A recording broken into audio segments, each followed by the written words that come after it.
Cześć, z tej strony Mateusz z Heroes Orkiestra. Dzisiejszym naszym gościem specjalnym jest Jędrzej. Jędrzej, opowiedz nam coś o sobie.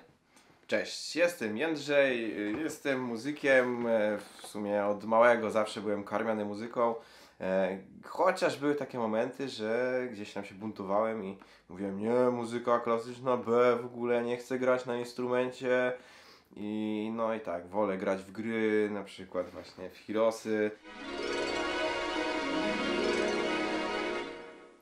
No dobra, słuchaj, no to pierwsze pytanie do ciebie. Co było pierwsze? Czy pierwsza była gra na instrumencie, czy pierwsza była gra w komputer, czyli pewnie w Heroesy?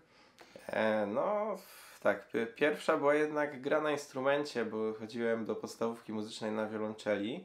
No i jeszcze wcześniej tam jakaś zerówka muzyczna była, to można powiedzieć instrumenty jakieś tam perkusyjne też już były. A i na pewno jeszcze za małego brałem gdzieś tam rodzicom, zabierałem jakoś, próbowałem, chociaż oni na pewno byli bardzo niezadowoleni.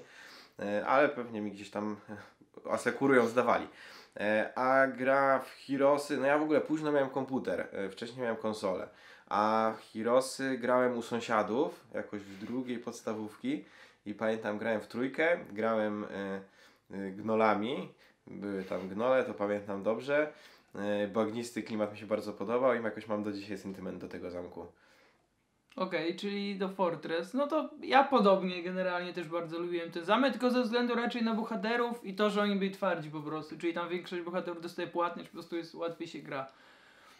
Dobra, kolejne mam do ciebie pytanie w ogóle, skąd pomysł na lirę? Dlatego, że lira to jest instrument, no niecodzienny, to jest mało powiedziane, to jest instrument bardzo rzadki i generalnie jest, no rzadko spotykany, tak? Skąd pomysł w ogóle na grę na tym instrumencie? Kiedyś spotkałem takiego człowieka, który właśnie miał takie śmieszne ustrojstwo z korbą, ni to gitara, ni to nie wiadomo co, to jakaś pozytywka. No i bardzo mnie ten instrument zaintrygował, wtedy się dowiedziałem, że to jest lira korbowa. Jeszcze w międzyczasie jakoś był taki serial o piratach i tam motyw główny był grany właśnie na lirze korbowej i bardzo się zajarałem tym instrumentem. No, od tamtej pory zbierałem pieniądze, bo to nie jest tani instrument i na targach instrumentów dawnych w Krakowie właśnie ten egzemplarz sobie sprawiłem. A w międzyczasie już zacząłem grać z takim zespołem muzyki celtyckiej i bardziej tam wtedy grałem na gitarze, na bębnie, a taki instrument to było coś, co by było po prostu idealne wtedy do tego zestawienia, więc jak najbardziej właśnie taki sobie sprawiłem. No, powiem Ci szczerze, robi wrażenie, bo na ostatnim koncercie było duże wow i nie tylko w komentarzach na YouTubie, ale też na żywo. I to pamiętajmy, że to jest lira korbowa, a nie lira akordowa. To ważne. No tak, to ciekawe, bo akordów się na niej za bardzo nie da grać. Można taki jeden podstawowy na burdonach zagrać. Ale korbka jest. Niektórzy mają do internetu, korba, tak. mamy... A jeszcze jest taka w ogóle wersja, niektórzy mówią, że lira korbowa nie od korby, tylko po prostu był taki radziecki uczony Korbow.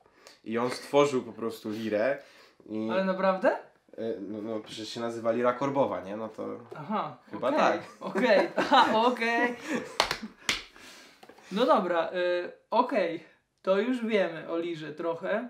Słuchaj, bo czy ty grałeś w Heroes 2? Kiedyś grałem, bo miałem taką fazę, że przez wszystkie Heroesy od 1 do 4 grałem, bo wtedy 4 była najnowsza. I tak, trochę mi się gdzieś tam, bo tu dawno było, miesza trochę, nie pamiętam co było tam w 2, co było w 1, ale tak, grałem kiedyś, pamiętam. Dobra, słuchaj, a pamiętasz ten moment, kiedy napisałem do ciebie, wydaje mi się, że my się wcześniej widzieliśmy na jakimś graniu, ale ja ci powiedziałem, że słuchaj, kiedyś będzie ten moment z lirą korbową i kiedyś myślę, że jak będziesz chciał, no to zagramy razem na jednej scenie. I czy ty znałeś ten motyw czarodziejki przedtem? Aha, i widziałeś, że tam jest lira? Nie wiedziałem, że to jest lira. Jakoś nie zwracałem na to wcześniej uwagi większej. No dobra, bo generalnie to jest, jeśli chodzi o Heroesy, no nie jedyny, ale taki najbardziej wyróżniający się utwór, gdzie występuje lira właśnie korbowa. Słuchaj, no muszę cię o to zapytać, jak twoje wrażenia po koncercie i jak twoje wrażenia na scenie z zespołem, no i generalnie takie przygotowania, może nawet mentalne do tego, że no to jest utwór z orkiestrą i ty wiesz, że jesteś gościem specjalnym i ty w tym utworze no masz instrument, który powala wszystkich i jest no zdecydowanie najważniejszy, no i przede wszystkim to jest lira, której przypuszczam, że większość z sali nawet nie wie, jak ten instrument się nazywa, nawet w kręgach muzycznych. No tak, powiem szczerze, to taki pierwszy mój występ w ten sposób, że właśnie byłem jako solista z orkiestrą.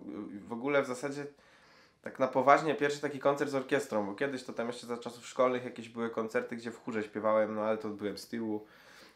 To też był jakby wiadomo szkolny występ, więc tam takie dzieciaki od takiego do takiego i trochę inaczej to też było, inaczej się na to patrzyło. A teraz, no, powiem szczerze, bardzo mi się podobało, trochę żałuję, że na razie jeden utwór tylko mi przyszło zagrać. Mam nadzieję, że to się zmieni. No, ale tak, super. Wrażenia były świetne. No słuchaj, to super. Wspomniałeś coś o jeszcze jednym utworze. Ja wiem, co to jest za utwór. Czy ty wiesz, jaki inny utwór? Mogę ci podpowiedzieć, że to jest Heroes 4. Że są jeszcze, a nawet chyba są dwa, ale jeden jest taki też trochę bardziej wyróżniający się. Utwór, gdzie występuje lira korbowa. No jest Suita z Grasslands, którą w ogóle bardzo kocham i zawsze jak grałem w czwórkę, to rozpływałem się po prostu. Okej, czyli już to wiesz. No dobra, tak, to jest dobra odpowiedź. No tak, to będzie Grass i no nie będziemy teraz Państwu mówić, że co to, znaczy no już powiedzieliśmy, że to jest Grassa, więc pewnie każdy sobie teraz, wow, ej, ale który, szybko, dobra, czekaj, a który to brzmiało i będzie tak, najpierw będzie nasz koncert Lira, jak to w ogóle brzmiało, a później będzie, Google, YouTube, Grass i tak, no zobaczymy. Znaczy, jeśli Jędrzej będzie chciał, to na pewno zrobimy, to mogę przy kamerze obiecać. No i mam nadzieję, że... Znaczy, wiesz, to też możesz obiecać, że się zgodzisz, to teraz będzie mi łatwiej, bo nie tak. będzie ci głupio skłamać teraz na wizji.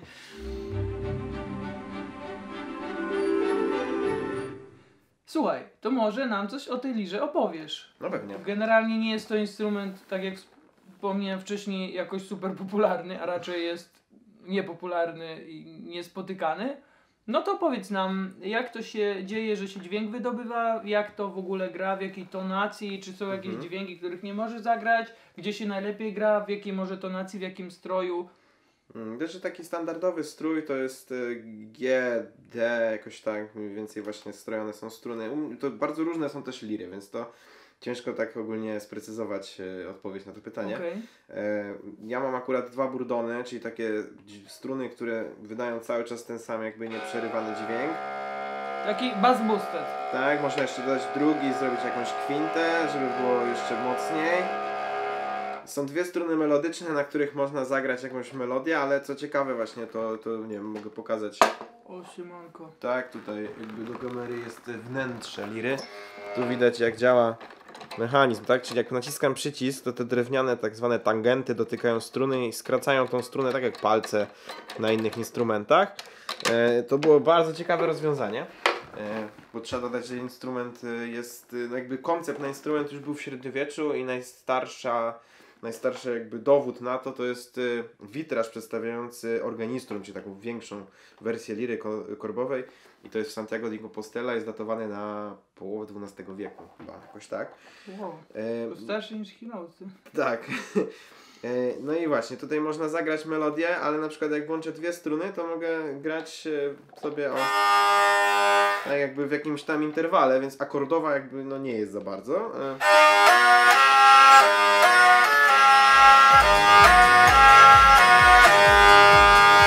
Ale można zagrać takie rzeczy na przykład.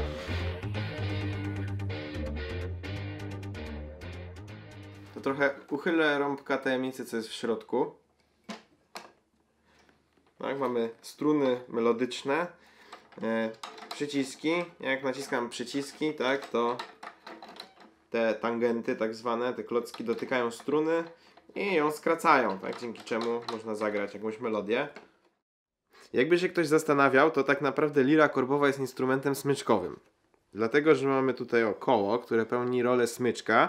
No i jak włączymy jakieś struny, no one zaczynają być wprawiane w ruch.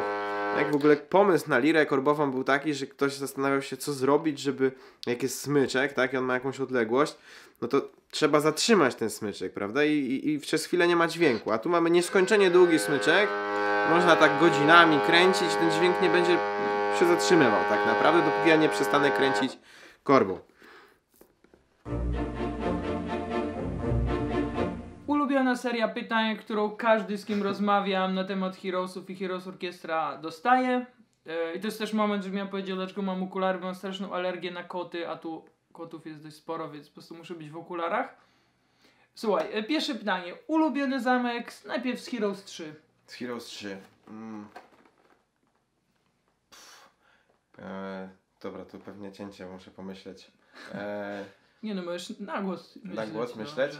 Rysałki nie, anioły no tak, ale nie ulubiony. Nie, ja to nekromantami zawsze grałem w sumie. Jakoś te szkielety, które się tam mnożyły do nieskończoności, to była dobra rzecz. Ale na przykład lubiłem też Zamek Żywiołów, chociaż on był tam z dodatku, ale był ciekawy. No mówiłem już też, że sentyment mam do Fortress właśnie, gdzie są te gnole i te gnole najbardziej po prostu, te takie owczarki niemieckie z maczugami. I to z trójki, tak? Ogólnie raczej faktycznie śmierć, nekromanci gdzieś tam. Śmierć. Okej. Chociaż chaos też był fajny, mocny był, no przede wszystkim za te smoki. Dobra, i ostatnio do ciebie, chociaż już wiem, że ulubiona jednostka Gnoll. Dobra, a teraz najmniej lubiona. Taka, z którą walczysz i wiesz, kurde, będą straty, w ogóle nie wchodzę tam. Błękitne smoki. Aha, okej, od razu na grubo. 1000 HP, skruby góry. No to chciałbym pozdrowić mamę, tatę, Ewelinę, brata, Paulinę, zespół swój też pozdrawiam i pozdrawiam serdecznie wszystkich Polaków.